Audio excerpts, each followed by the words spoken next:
नमस्कार, मैं हूं सुरभि भटेरा। आज हमारे साथ जो शख्सियत मौजूद है वो किसी परिचय का मोहताज तो नहीं है, लेकिन फिर भी उनके बारे में दर्शकों को बताना चाहूंगी। युवा साहित्य अकादमी अवार्ड से नवाजे जा चुके हैं नलोत्पल मृणाल जी, जो एक कवि है, लेखक है, सामाजिक कार्यकर्ता है और राजनीति भी कर लेते हैं।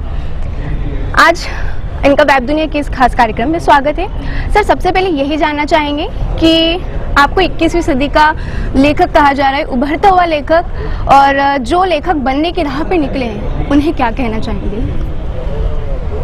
बिल्कुल, अभी सेशन में भी मैंने ये बात कही कि लिखने के लिए पढ़ना और पढ़ने के विषय में ऐसी चीज़ें पढ़ना जिससे आपको विचार मिल सके। तो वही मैं रेसिपी पढ़ने की बात कहूँगा कि केवल साहित्यिक चीज़ें ना पढ़ें, बल्कि नॉन फिक्शन का भी अर्थ ही है कि आप अपने कल्चर को पढ़ें, अपने इतिहास को पढ़ें, अपने भूगोल को पढ़ें। तो ये सब चीज़ें लिखने वालों के लिए पढ़ना जरूरी है। जी सर, कोई भी पिता ये नहीं चाहता है कि उनके बच्चे आगे जाकर लेखक बने, इस पर आपके क्या विचार? उसको बदलना चाहिए। और आप ये सब तो हमारे समाज का काम है, हमारा काम है कि हम इस धारणा को बदल सकें। लेकिन सर, ये बहुत टफ है, देखा जाए टफ तो है। टफ तो भारत की आज़ादी भी थी, लेकिन सब आज़ाद हुए हम लोग, है ना। और जो है कि और ये आप देखिए अगर तो कि अंग्रेजी में कैरियर है, इंग्लिश नॉवेल में लोग वहाँ के लेखक अपनी नौकरी छोड़ के लिखने आ रहे हैं। तो हिंदी में भी कोशिश कर रहे हैं, हम कर रहे हैं, दीप प्रकाश दुबे कर रहे हैं, आशीष चौधरी कर रहे हैं, तो ऐसे लोग कर रहे हैं। तो कोशिश होगी तो कैरियर बनेगा। हिंदी में अगर सर देखा जाए तो लोग साइड मतलब लेखन को साइड में रखते हैं, क्योंकि उन्हें पता है कि एक अर्निंग सोर्स के हिसाब से अगर देखा जाए तो वो बहुत ज्यादा मानते हैं लोग। लेकिन अब हम अर्निंग की ही बात कर रहे हैं कि अर्निंग के लिहाज से ही हम लोग कोशिश कर रहे हैं कि चीज़ें बन पाएँ और फिर इसको कैरियर के रूप में आप लोग देख पाएँ।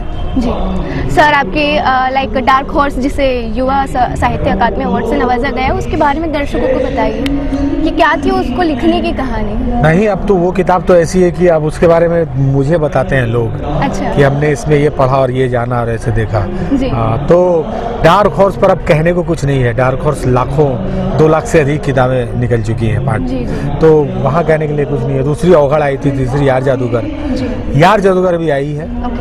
तो उस पर अभी पाठ की प्रतिक्रियाएं मिल रही हैं। तो किताब की उम्र तो बहुत लंबी होती है। किताब तो बरगद का पेड़ है, वो 1 पीढ़ी, 2 पीढ़ी, 3 पीढ़ियों। बट सर, अब जिस तरीके से किताब तो जैसा आपने कहा कि मतलब एक लंबे टाइम तक चलती है, लेकिन डिजिटल फॉर्म में वो कन्वर्ट हो रही है, उसमें आप कितना वो देखते हैं कि मतलब कितना ईजी है वो पढ़ना, या फिर किताब पढ़ने का कोई किताब का विकल्प नहीं है, क्योंकि किताब हम लोग के प्रिंट की किताब ही बिक रही है। प्रिंट की किताबें लाखों में बिक रही है। इसका मतलब है कि किताब के पाठक कम कभी नहीं होंगे। अभी तो नहीं दिख रहे हैं। डिजिटल आप ठीक है, आप कुछ रेफरेंस लेने के लिए एक बार डिजिटल का पन्ना पलट देती हैं, लेकिन किताब का विकल्प नहीं है। सर, ये जानना चाहें कि जब आपने लेखन का करियर चूज किया था, तो इस पर आपके परिवार की या पिताजी की क्या प्रतिक्रिया रही थी? कोई प्रतिक्रिया हमने बता के चूज नहीं किया, सीधा किताब छपवाया, घर में फ़ोन किया, किताब आ गई, किताब बिकने लगी, तो भी पढ़ रहे थे, तो भी नौकरी के लिए एग्ज़ाम दे रहे थे। एक समय ऐसा आया कि जब लगा अब नहीं देना है, फिर फुल टाइम राइटिंग करने लगे। तो मुझे लगता है कि ये कोई वो बहुत त्रासदी नहीं है, लेकिन बशर्ते कि आप इसमें अपने करियर के लिए संभावनाएं बनाएं। मेहनत का काम है। जी सर, जो युवा है जो इस क्षेत्र में आगे बढ़ रहे हैं, उन्हें आप वेब दुनिया के माध्यम से क्या संदेश? यही कि भाई आप पठनीयता को जब बढ़ाइएगा तो आप लेखक भी पैदा कर पाइएगा। अगर हम लेखक केवल बनाते जाएंगे और पाठक नहीं, तो फिर मुश्किल है। तो आप एक लेखक हैं, लेकिन आप एक पाठक भी हैं। पठनीयता का विस्तार कीजिए, किताब पढ़ने की आदतों को एक दूसरे के बीच में हम कितना विकसित कर पाएँ, वो महत्वपूर्ण है। तो फिर निश्चित रूप से लेखक और पाठक की एक नई दुनिया बन के आएगी। आपके नई दुनिया चैनल के माध्यम से मैं यही कहना चाहूँगा, नई वेब दुनिया के। तो यह थे हमारे साथ नलोत्पल मृणाल जी, जिन्होंने एक लेखक के तौर पर युवाओं को ज़रूरी मैसेज देने की कोशिश की है।